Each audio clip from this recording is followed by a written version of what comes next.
It's Friday, August 15. In the headlines in local news, traffic changes for People's National Party's rally in Crossroads on August 16. Nomination day set for Monday, August 18.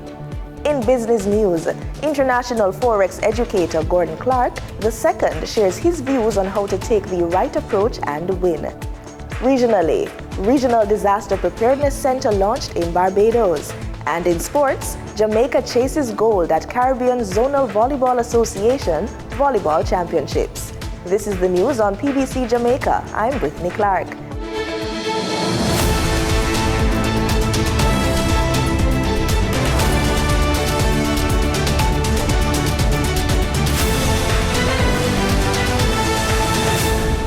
The police are rolling out major traffic changes for the Crossroads Square area in St. Andrew this weekend, all to make way for a mass rally by the opposition People's National Party. From 6 o'clock Saturday morning until midnight Sunday, sections of several key roads will be closed to motorists. If you're heading along Halfway Tree Road towards downtown Kingston, you won't be able to pass Retirement Road. Instead, you'll be diverted onto Retirement Road, Studio One Boulevard, and Slipe Road. Coming from downtown along Orange Street, you won't be able to cross Torrington Bridge into Crossroads. Drivers will be directed through Slipe Pen Road and Studio One Boulevard, or via Hero Circle on Marasca Road. On Old Hope Road, you won't get past the Eureka Road intersection. Motorists will be rerouted via Tom Redcombe and Camp Road towards downtown, or through Eureka Road, Halfway Tree Road, and Studio One Boulevard. And for those on Marasca Road, there will be no access to Crossroads at Caledonia Crescent. You'll have to use Tom Redcombe Road and Oxford Road to get back to Halfway Tree Road. For those attending the rally, parking will be allowed along specific sections of Slipe Road, Studio One Boulevard, and Caledonia Crescent, as well as designated plazas and side roads off Old Hope Road. However, no parking will be allowed on Halfway Tree Road or Old Hope Road itself. Police are urging motorists to obey all traffic signs and follow the instructions of officers who will be on duty throughout the event. According to the Electoral Office of Jamaica, Nomination Day is the designated day for the official naming or selection of candidates to contest the elections in each electoral division. The law requires that Nomination Day be a minimum of 16 and a maximum of 23 days before Election Day, and at least a clear 5 days after the announcement of an election. Meanwhile, the EOJ says by-elections in 4 local government divisions in the Kingston and St. Andrew Municipal Corporation will also be held on September 3. The divisions are Chancery Hall, Olympic Gardens, Seabright Gardens, and Denham Town. And as previously reported, in keeping with the constitutional requirement, the Governor-General, His Excellency Sir Patrick Allen, will dissolve the Parliament of Jamaica today, Friday, August 15, 2025, by proclamation issued on the advice of the Prime Minister. This follows the announcement by the Prime Minister, Dr. Andrew Holness, on Sunday, August 10, 2025, that the next general election will be held on Wednesday, September 3, 2025. Once Parliament is dissolved, all seats in both the House of Representatives and the Senate become vacant. Consequently, all pending bills, motions, and all unfinished business before the Houses or their respective committees will lapse. During this period, the Prime Minister, the Leader of the Opposition, all Cabinet Ministers, the Speaker of the House of Representatives, and the President of the Senate will continue to serve in their official capacity until a new government is appointed by the Governor-General following the election. This week, we take a look at a young boss who is playing her part in celebrating and educating young Jamaicans about our culture in a fun way. Let's hear from author Dian Riley.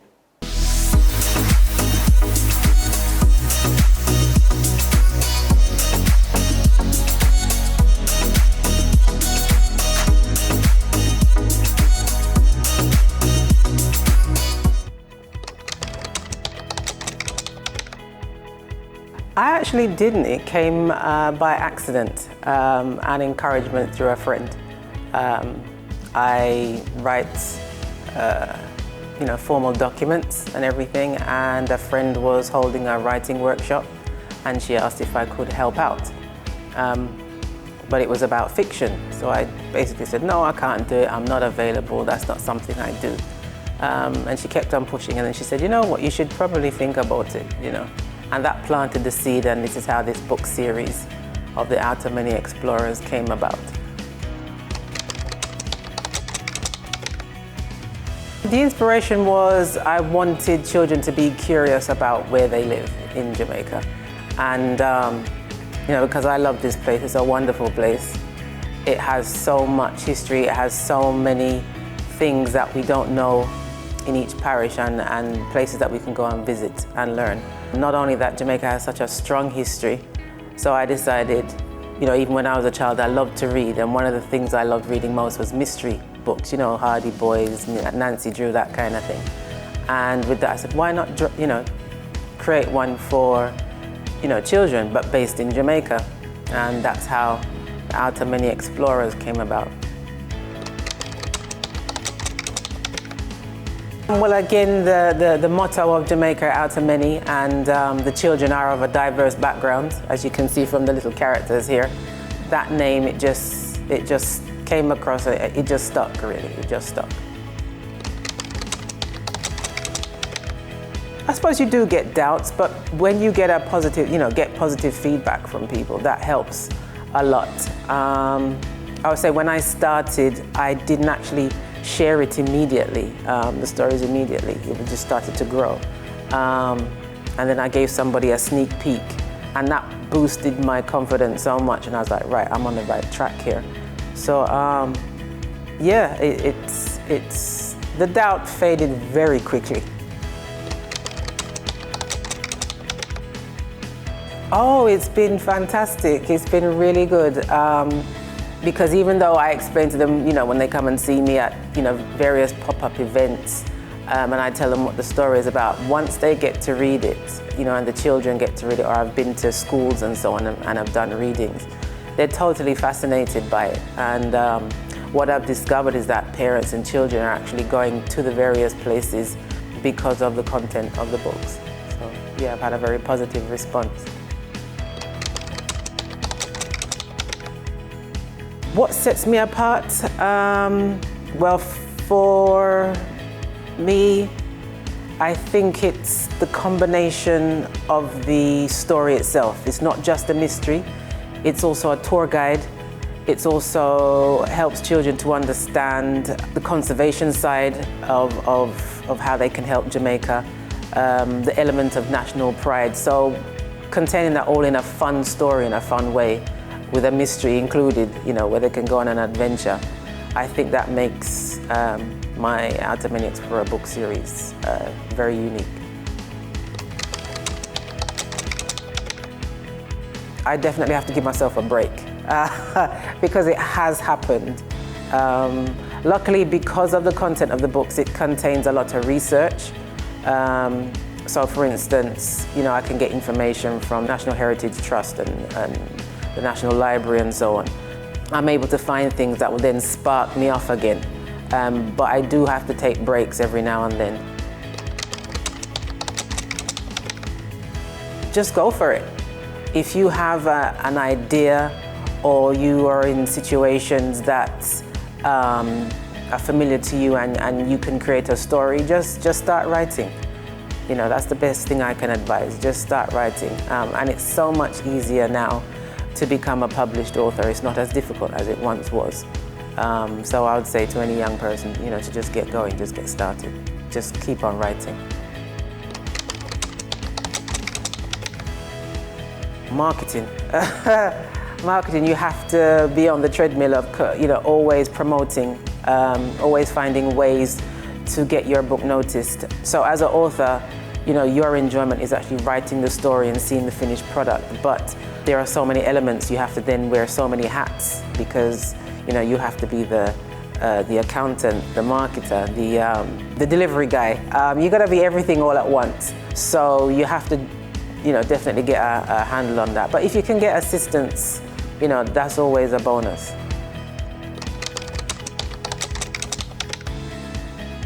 You can't put your eggs in one basket. So when I first promoted my books, I used the best platform in the world, as they say, Amazon, and made it all available. I think, yes, this is great, it's going to be global. And I don't know what happened, there was some kind of Amazon algorithm upgrade and my book got blocked, so no one could get access to it. So you have to be able to have other outlets where people can obtain your books. And I had to learn that the hard way. So that was a big learning experience for me. So now you can get my books, in local outlets and other outlets overseas as well and other platforms. So yeah, you can't put your eggs all in one basket. That was a lesson I learned. I haven't thought that far ahead. Well, there's a yes and a no to that. I've had many ideas suggested to me. Oh, this would be a great animation. This would be a great, cartoon. This would be a great drama series for kids. So who knows where it could end up. You can get in contact with me via, they can direct message me on Instagram, Facebook by the handle outermoneyexplorers.com, or on the website, email again at outermoneyexplorers@gmail.com. So yeah, they can get in contact on any of those methods.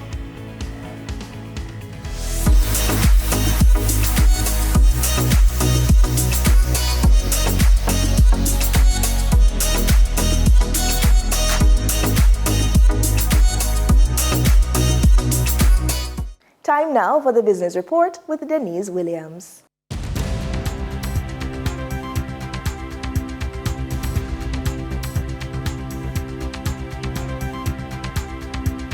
Welcome to today's Business Report. I'm Denise Williams, here to bring you the stories shaping the financial world and guiding your journey to smarter business decisions. Let's dive into the top headlines.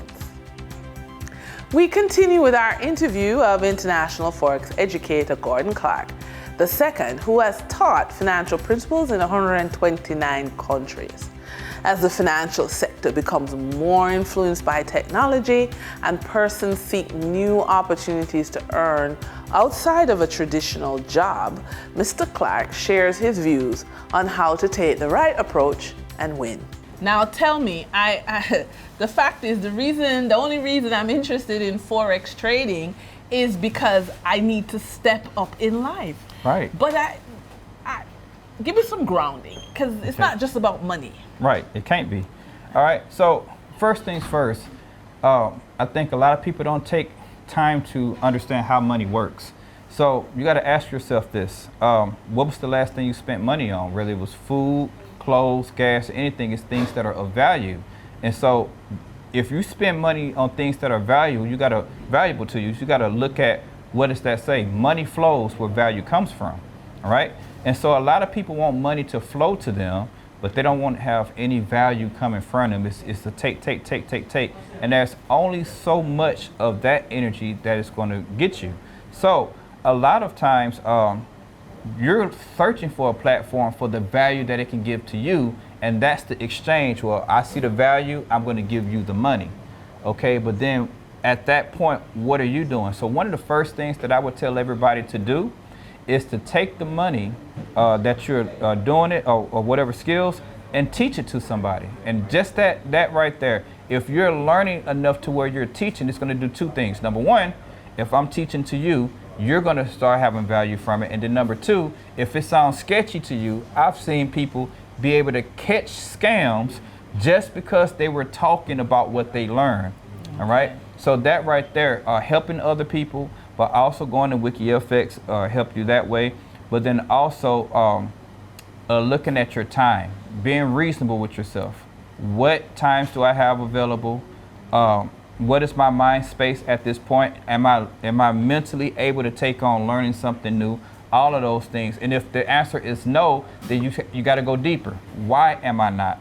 Because if you just analyze that, hey, I'm not emotionally stable enough, then that's something that needs to be addressed too. For the trading period ending August 14, 2025, these were the most actively traded stocks. Alternative energy provider Wigton Energy Limited with 3,791,468 units traded, representing 28.4% of market sales volume. Microfinance company Dollar Financial Services Limited with 1,741,229 units traded, representing 13.04% of market sales volume. Investment house Sagicor Select Funds Limited Financial with 1,526,473 units traded, representing 11.43% of market sales volume. We now shift our focus to the Forex market rate set by the Bank of Jamaica. On August 14, 2025, the Bank of Jamaica reported US $47.23 million purchased and US $38.26 million sold by Forex traders.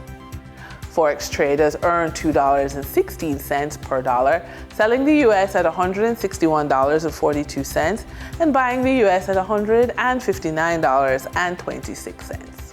The Canadian dollar netted Forex traders 52 cents per transaction, with selling at $117.13 and buying at $116.61.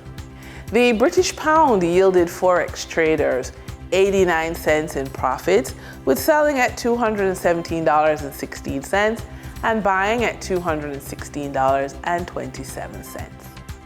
For the credit report tip of the day, your credit score is a goal, not a trophy.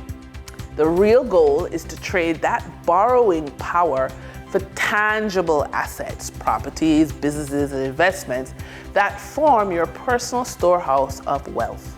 The only question is, will you use your credit to buy appreciating assets or watch others do it while you stand still? Here are some ideas. Secure a pre-approval or a credit line. Get a home equity line of credit, business credit line, or personal loan approval in hand so you can act quickly when a deal appears. Learn the financing rules for your asset type.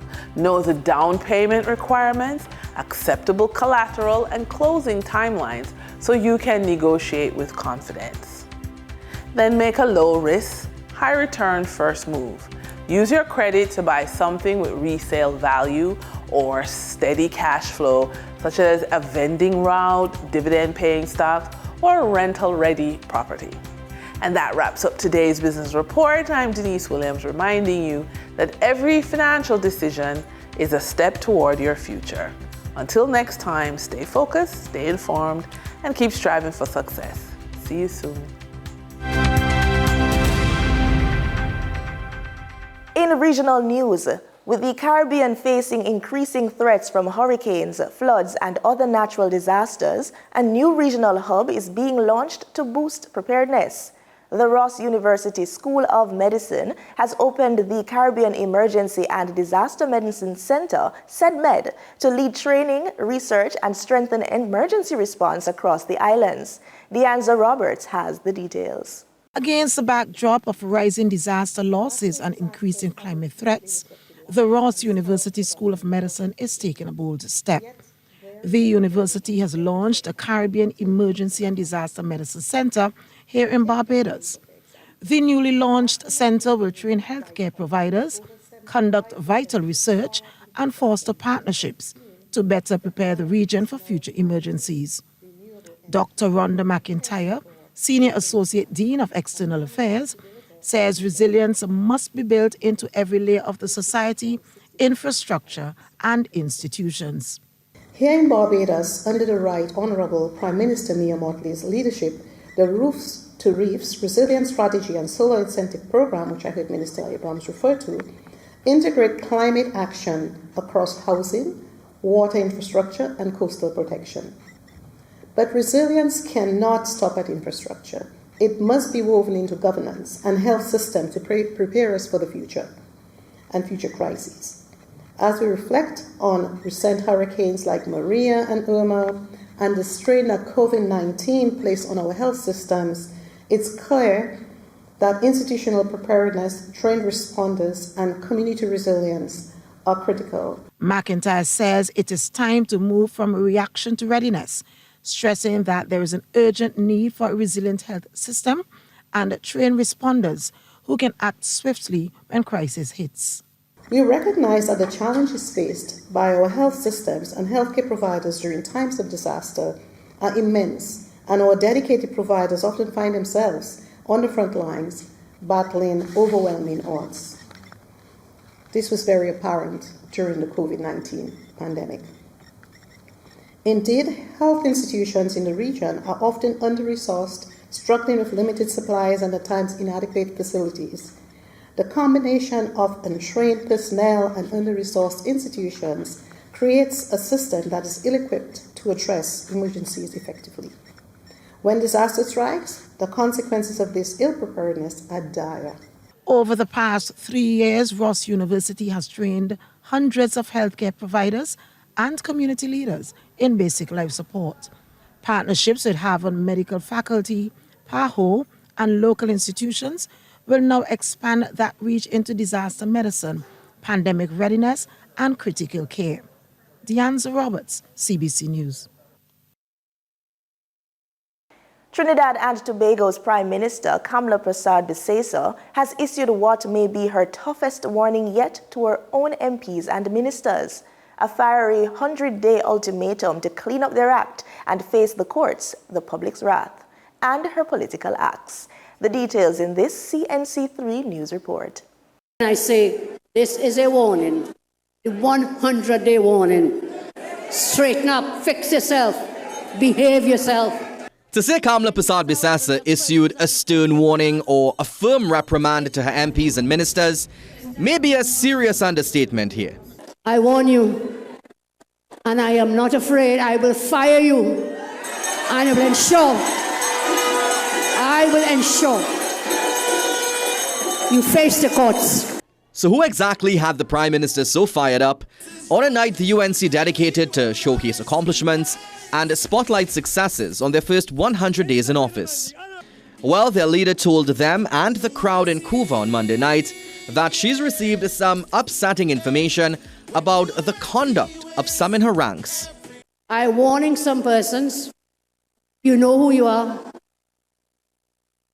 You're already cavorting with the same crooked contractors and lawyers and P&M financiers and corrupt fake elite. Get yourselves out of that now.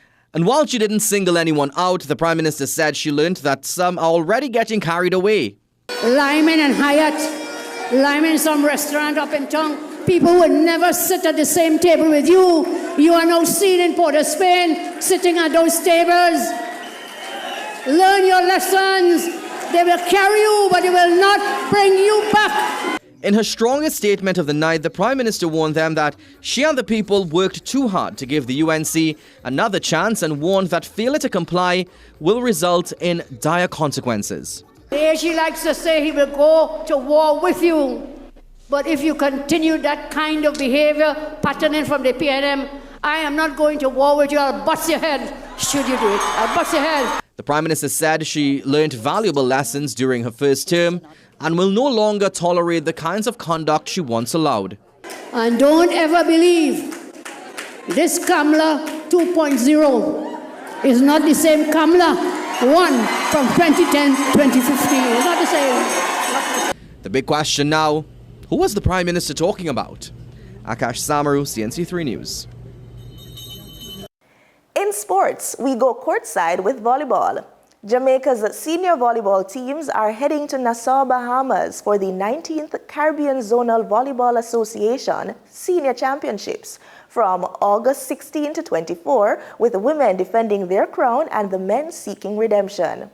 The women's teams created history in 2023, winning Jamaica's first senior title after a thrilling 5-set victory over Trinidad and Tobago in Suriname.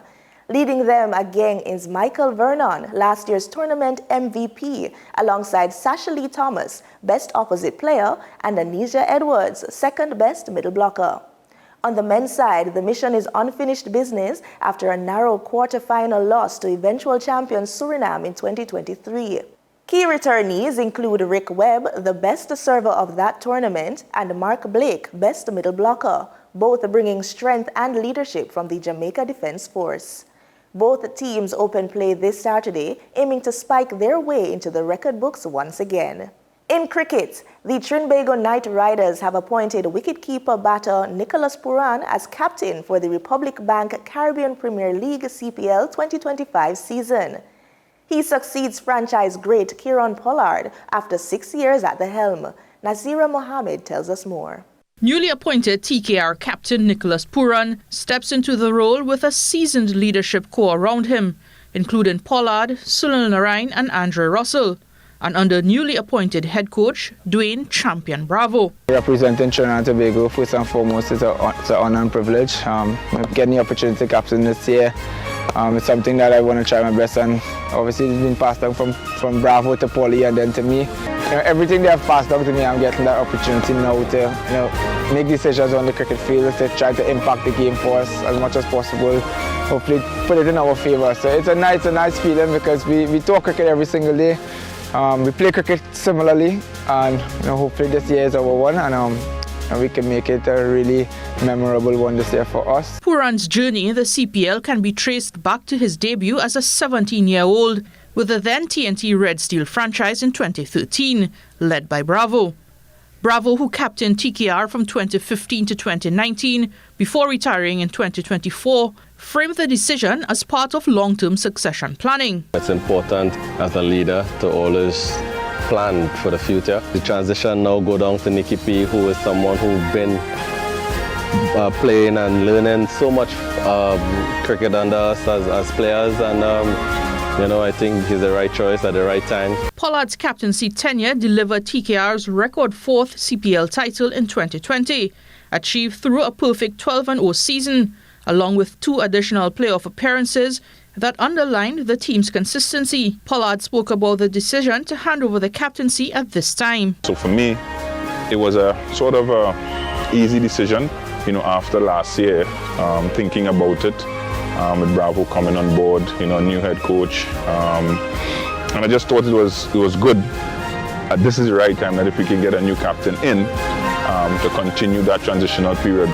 Widely regarded among the elite in T20 cricket, Puran remains the CPL's youngest debutant and has amassed more than 9,000 runs across global leagues. He was pivotal for TKR in 2024, scoring 504 runs in 11 matches. Reinforcing his credentials as both a match winner and a tactically astute leader. Pollard commended Puran's brand of cricket, saying it aligned with the culture and goals of the TKR franchise. And he understands how we want to play cricket. He understands the winning culture that we want to create. Again, homegrown, boy, and again, he shares a lot of respect with a lot of players, around the world, not only in Trinidad and Tobago and the Caribbean. So I think it was very, very easy. And it's something that we actually also have been preparing him for and give him the opportunity to lead, the Knight Riders franchise. The Trinbago Knight Riders begin their 2025 CPL campaign against the St. Kitts and Nevis Patriots at Warner Park on August 17th. That's the news on PBCJ. You can follow us on our social media platforms at PBCJamaica. And do remember, we are the People's Station.